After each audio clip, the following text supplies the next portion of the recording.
Circumference is the distance around the circle. Turn it around. It's basically like the perimeter of it right here. And the formula is always 2 pi r. It's bad pi sign, but it's okay. So when we look at the circle, the radius of it is 1. It's always 1. And the circumference is 2 pi times the radius. And the radius is 1. Which basically you have to write the equation 2 pi times 1. So C equals 2 times pi. And that's all the way around the circle is the definition of pi. So this is 2 pi. Or 360 degrees. So 360 degrees equals pi, or equals 2 pi. Bro, she messed up like 3 times. How are you gonna mess up 3 times in a 10-minute video? So if we go all the way around the circle, it's like it's equal to 360 degrees or 2 pi.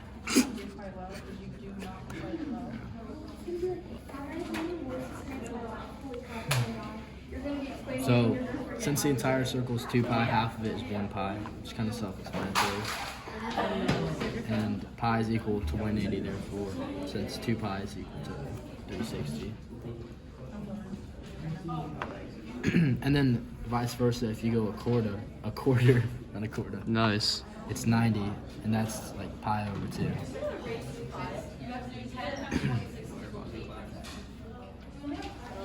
So, since it's divided into fourth, you go from 0 to 30 to 45 to 60 to 90. Or if we're counting by halves of pi, 0, 1 half, 2 half, which is 1 pi. And 2 and 70 equals 3 halves, since we have to keep them around. And then if you go back to 0, then it's 2 halves. Or then it's 2 pi. I'll be like, so And for 3 halves, it's 3 pi over 6.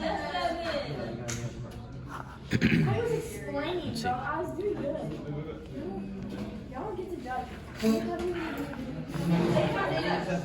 So, since a quarter is pi over 2, if we think about splitting it into a half of the quarter, a half of a half would be a fourth, therefore, and that's at 45, so 45 is equal to pi. You're gonna get confused, boy. What is it called? And then you have to keep going to 1/4, 2/4, which is also 1 half. 135 is going to be 3/4. Then next it's just going to be pi, because it's adding another fourth. Then 225, 5/4 of pi. And then you have 3 over 2, 1 and 1 half pi. And this will be 7/4 pi. It's just adding a fourth each time. So if we do decide to cut it into thirds, which we can do that, let's divide it. You start at the, you go from 120 and 60, cut it into thirds. I know it's a mess right now, but here's 1/3. It's another third, it's another third. So there you know, 60 is 1/3 of pi, and how you write that is pi over 3. Then if you go to 120, which is the second third, it's 2/3 pi, 2 pi over 3. Then you go here to the left for the last one.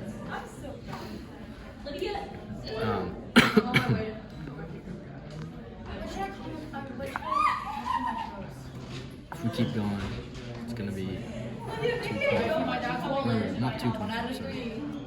It'll be 210, which is another third.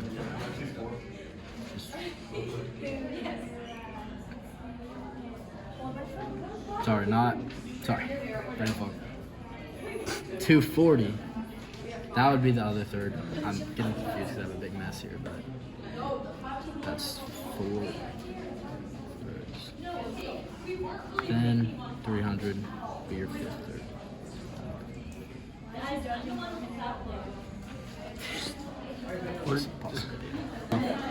So, if we want to divide it into 6, since we haven't used 30 yet, this is 1/6. This is going to be, and then it goes 30, 60, this is another 6, 2, 6, 3, 6, 4, 4, 6, 5, 6, 6, 6. But when you divide it into 6, the only 1/6 is what stands out.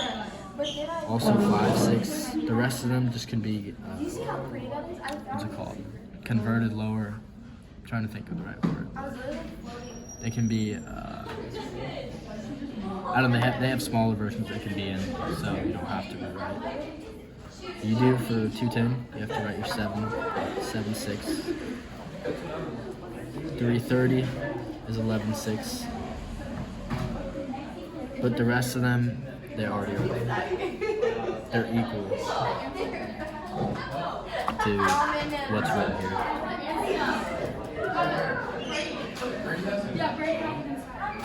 So basically, it's just a different way of measuring. It's like, instead of degrees, it's by radians. And that's the whole point of it, it's degrees to radians. Alright, so here we have, if we're going to convert each measurement to radians or degrees, it's pretty simple. 180 is right here, and it's already written, pi is equal to 180. So 180 equals pi radians. Then if we go to pi over 2, pi over 2 radians, we kind of just have to look here to degrees. It's 90, so it's 90 degrees. And then for 315 degrees, all we really have to do is look at a circle, and it's 7/4. So 7 pi over 4 radians. That's pretty simple. And for 2 pi thirds. Alright, so when we want to find the coordinates of each angle using radians, it's pretty simple because 2 thirds pi. You just have to go back to the circle. And let's see. 2 thirds pi.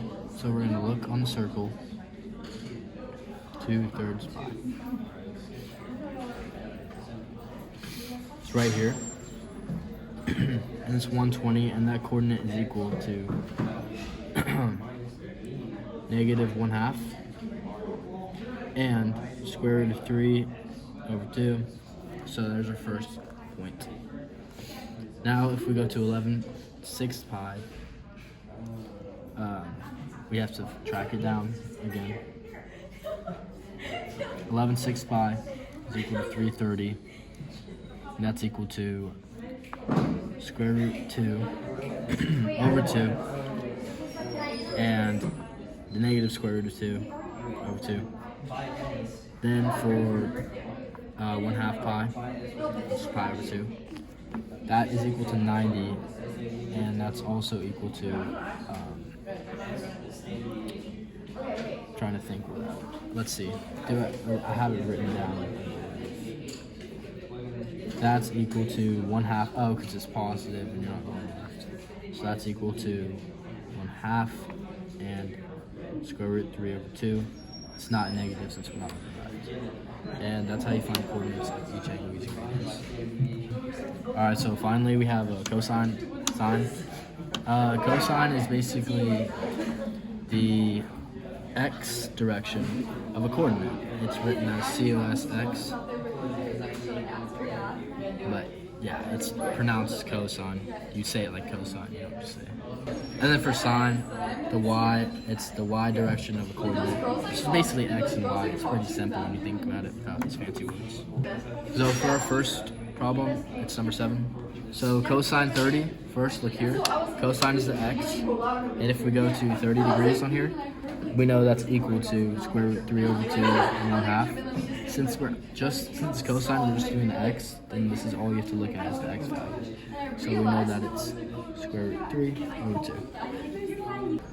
So our next question is asking for sine pi over 2 or 1/2 pi. Basically, sine, we know it's y, and we actually did just find the coordinates for it. Wait, chalk. And here, I'm sorry there's a slight mess up, but it's not that.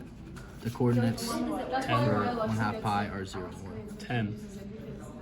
And since 0 and 1, the y value here is 1.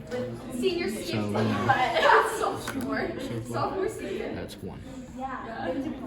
And for our last question, cosine 11/6 pi. So this is the x here, since we're looking for the x in cosine. And it's just square root 3 over 2. And that's it. Thanks for watching.